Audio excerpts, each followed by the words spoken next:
morning. How are you? It's been great, hasn't it?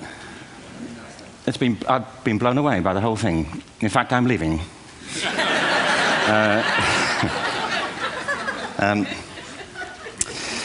There have been three themes, haven't there, running through the conference, which are relevant to what I want to talk about. One is the extraordinary evidence of human creativity in all of the presentations that we've had and in all the people here.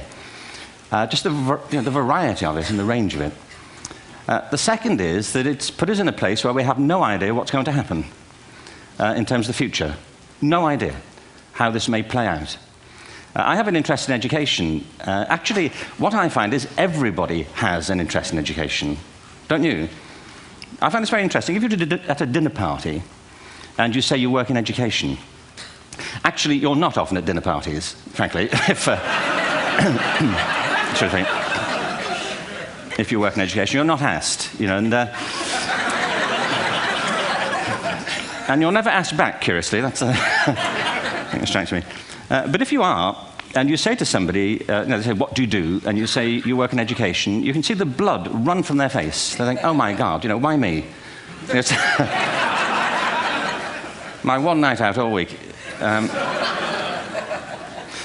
But if you ask people about their education, they pin you to the wall. Because it's one of those things that goes deep with people. Am I right? Like religion and money and other things.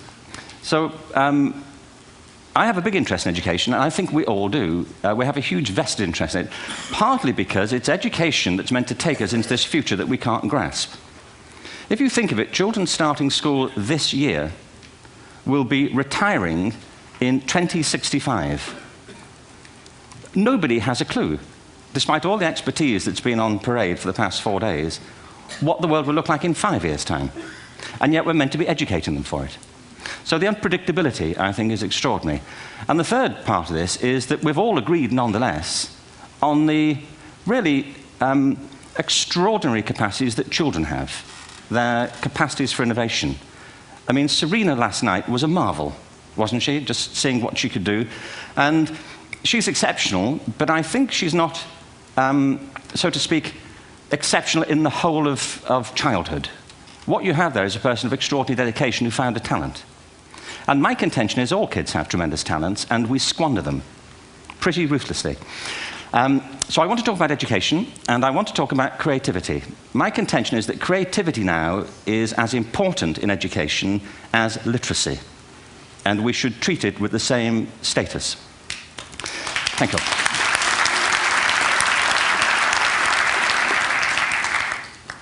That was it, by the way. Thank you very much. So, 15 minutes left. Well, I was born... No, I had a great story recently, I love telling it, of a little girl who was in a drawing lesson. She was 6, and she was at the back drawing, and the teacher said this little girl hardly ever paid attention. And in this drawing lesson, she did. And the teacher was fascinated. She went over to her and she said, what are you drawing? And the girl said, I'm drawing a picture of God. And the teacher said, but nobody knows what God looks like. And the girl said, they will in a minute.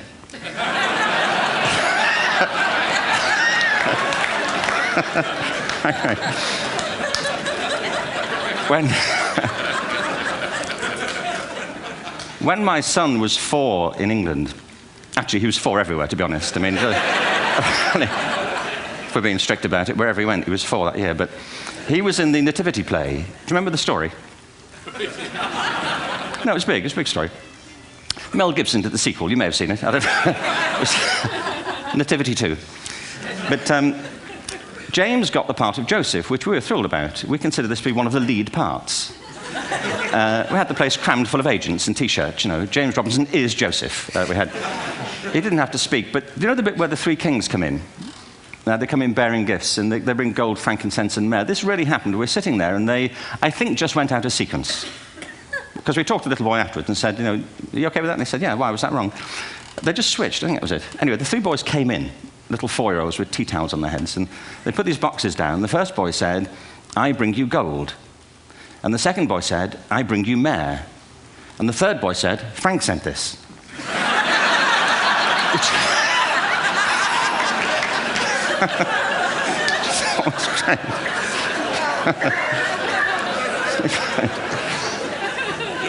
What these things have in common, you see, is that kids will take a chance. If they don't know, they'll have a go. Am I right? They're not frightened of being wrong. Now, I don't mean to say that being wrong is the same thing as being creative. What we do know is, if you're not prepared to be wrong, you'll never come up with anything original. If you're not prepared to be wrong. And by the time they get to be adults, most kids have lost that capacity. They have become frightened of being wrong. And we run our companies this, by the way. We stigmatize mistakes. And we're now running national education systems where mistakes are the worst thing you can make. And the result is that we are educating people out of their creative capacities. Picasso once said this. He said that all children are born artists.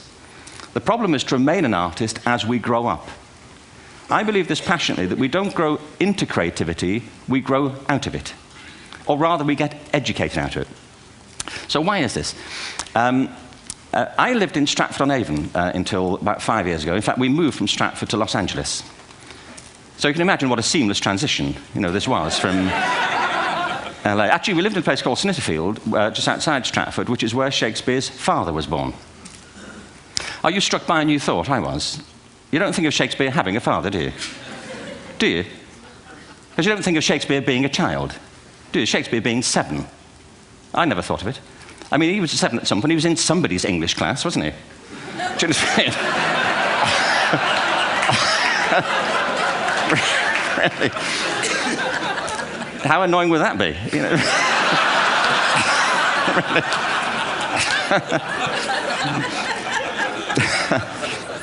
Must try harder. Being sent to bed by his dad to Shakespeare. Go to bed now, to William Shakespeare, and put the pencil down, and stop speaking like that. It's confusing everybody.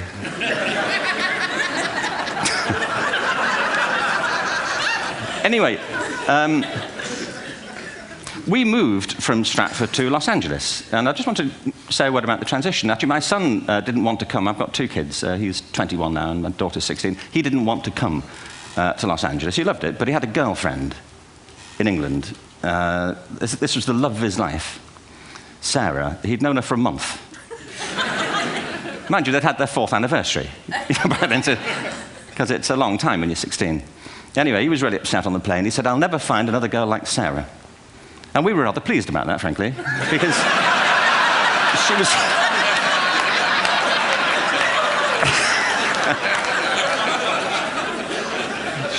she was the main reason we were leaving the country.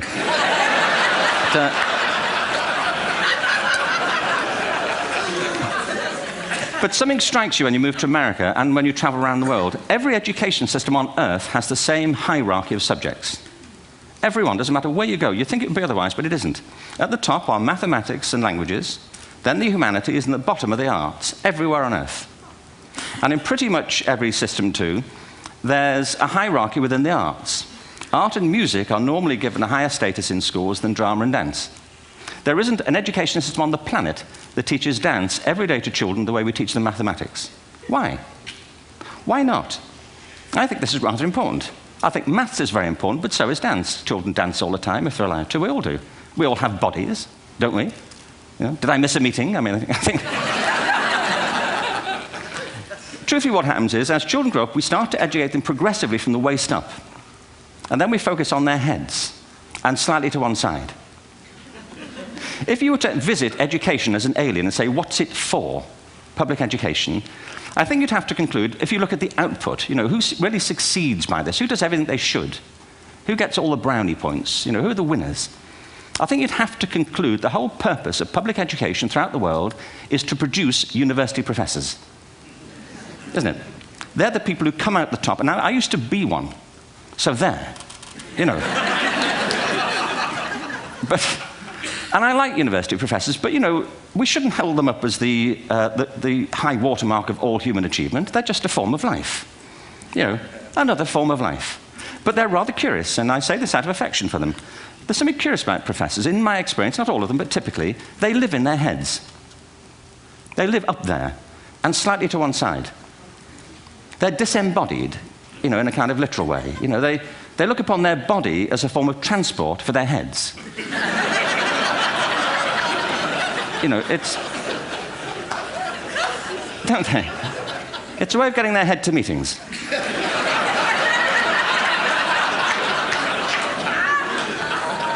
If you want real evidence of out-of-body experiences, by the way, get yourself along to a residential conference for senior academics and pop into the discotheque on the final night. And there you will see it. Grown men and women writhing uncontrollably off the beat. Waiting to it ends so they can go home and write a paper about it. Now, our education system is predicated on the idea of academic ability. And there's a reason. The whole system was invented around the world. There were no public systems of education really before the 19th century. They all came into being to meet the needs of industrialism. So the hierarchy is rooted on two ideas. Number one, that the most useful subjects for work are at the top. So you were probably steered benignly away from things at school when you were a kid, things you liked, on the grounds you would never get a job doing that. Is that right? Don't do music, you're not going to be a musician. Don't do art, you won't be an artist. Benign advice, now profoundly mistaken. The whole world is engulfed in a revolution. And the second is academic ability, which has really come to dominate our view of intelligence because the universities designed the system in their image. If you think of it, the whole system of public education around the world is a protracted process of university entrance. And the consequence is that many highly talented, brilliant, creative people think they're not, because the thing they were good at school wasn't valued or was actually stigmatized. And I think we can't afford to go on that way. In the next 30 years, according to UNESCO, more people worldwide will be graduating through education than since the beginning of history. More people. And it's the combination of all the things we've talked about, technology and its transformational effect on work, and demography and the huge explosion in population. Suddenly, degrees aren't worth anything. Isn't that true? When I was a student, if you had a degree, you had a job. If you didn't have a job, it's because you didn't want one.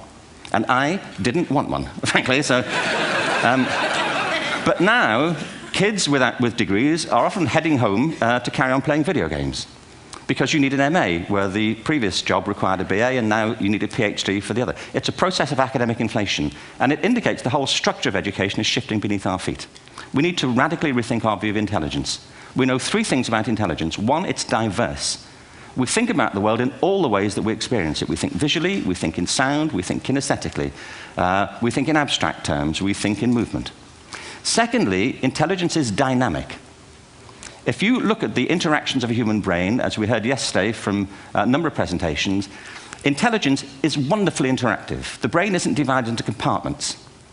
In fact, creativity, which I define as the process of having original ideas that have value, more often than not, comes about through the interaction of different disciplinary ways of seeing things. The brain is intentionally, by the way, there's a shaft of nerves that joins the two halves of the brain called the corpus callosum. It's thicker in women. Following on from Helen yesterday, I think this is probably why women are better at multitasking. Because you are. Aren't you? There's a raft of research, but I know it from my personal life. If my wife is cooking a meal at home, which is not often, thankfully, but if she's doing... No, she's good at some things. But if she's cooking, she's dealing with people on the phone, she's talking to the kids, she's painting the ceiling, she's doing open heart surgery over here. If I'm cooking, the door is shut, the kids are out, the phone's on the hook. If she comes in, I get annoyed. I say, Terry, please, I'm trying to fry an egg in here.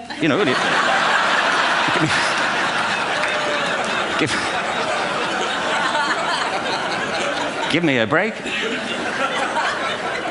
Actually, do you know that old philosophical thing? If a tree falls in a forest and nobody hears it, did it happen? Remember that old chestnut? I saw a great T-shirt recently which said, if a man speaks his mind in a forest and no woman hears him, is he still wrong?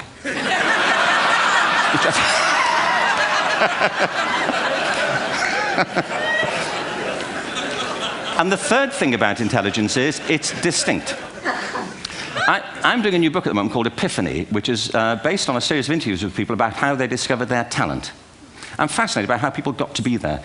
It's really prompted by a conversation I had with a wonderful woman who most people have never heard of. She's called Gillian Lynn. Have you heard of her? Some have. She's a choreographer, and everybody knows her work. She did Cats. and Phantom of the Opera. She's wonderful. I used to be on the board of the Royal Ballet in England, as you can see. And anyway, Jill and I had lunch one day. I said, how'd you get to be a dancer? And she said it was interesting. When she was at school, she was really hopeless. And the school in the 30s wrote to her parents and said, we think Gillian has a learning disorder. She couldn't concentrate. She was fidgeting. I think now they'd say she had ADHD. Wouldn't you? But this was the 1930s, and ADHD hadn't been invented, at this point. So it wasn't an available condition. People weren't aware they could have that. Anyway, she went to see this specialist. So this oak-panelled room, and she was there with her mother, and she was led and sat on this chair at the end, and she sat on her hands for 20 minutes while this man talked to her mother about all the problems Gillian was having at school. And at the end of it, because she was disturbing people, her homework was always late and so on, little kid of 8, in the end, the doctor went and sat next to Gillian and said, Gillian, I've listened to all these things that your mother's told me. I need to speak to her privately. So he said, wait here, we'll be back. We won't be very long. And they went and left her. But as they went out the room, he turned on the radio that was sitting on his desk. And when they got out the room, he said to her mother, just stand and watch her. And the minute they left the room, she said she was on her feet, moving to the music. And they watched for a few minutes, and he turned to her mother, and he said, Mrs. Lynn, Gillian isn't sick. She's a dancer. Take her to a dance school. I said, what happened? He said, she did. I can't tell you how wonderful it was. We walked in this room, and it was full of people like me. People who couldn't sit still. People who had to move to think. Who had to move to think. They did ballet, they did tap, they did jazz, they did modern, they did contemporary. She was eventually auditioned for the Royal Ballet School. She became a soloist. She had a wonderful career at the Royal Ballet. She eventually graduated from the Royal Ballet School, found her own company, the Gillian Dance Company, met Andrew Lloyd Webber. She's been responsible for some of the most successful musical theatre productions in history. She's given pleasure to millions, and she's a multi-millionaire. Somebody else might have put her on medication and told her to calm down. Now, I think...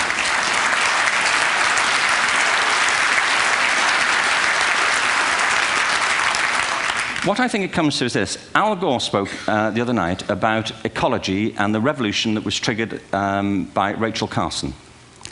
I believe our only hope for the future is to adopt a new conception of human ecology, one in which we start to reconstitute our conception of the richness of human capacity. Our education system has mined our minds in the way that we've strip-mined the earth for a particular commodity, and for the future, it won't serve us. We have to rethink the fundamental principles on which we're educating our children. There was a wonderful quote by Jonas Salk, who said, if all the insects were to disappear from the earth, within 50 years, all life on earth would end. If all human beings disappeared from the earth, within 50 years, all forms of life would flourish. And he's right. What TED celebrates is the gift of the human imagination.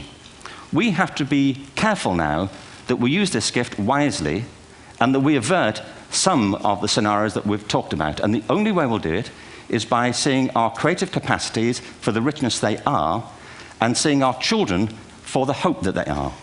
And our task is to educate their whole being so they can face this future. By the way, we may not see this future, but they will. And our job is to help them make something of it. Thank you very much. Bravo. Here, here.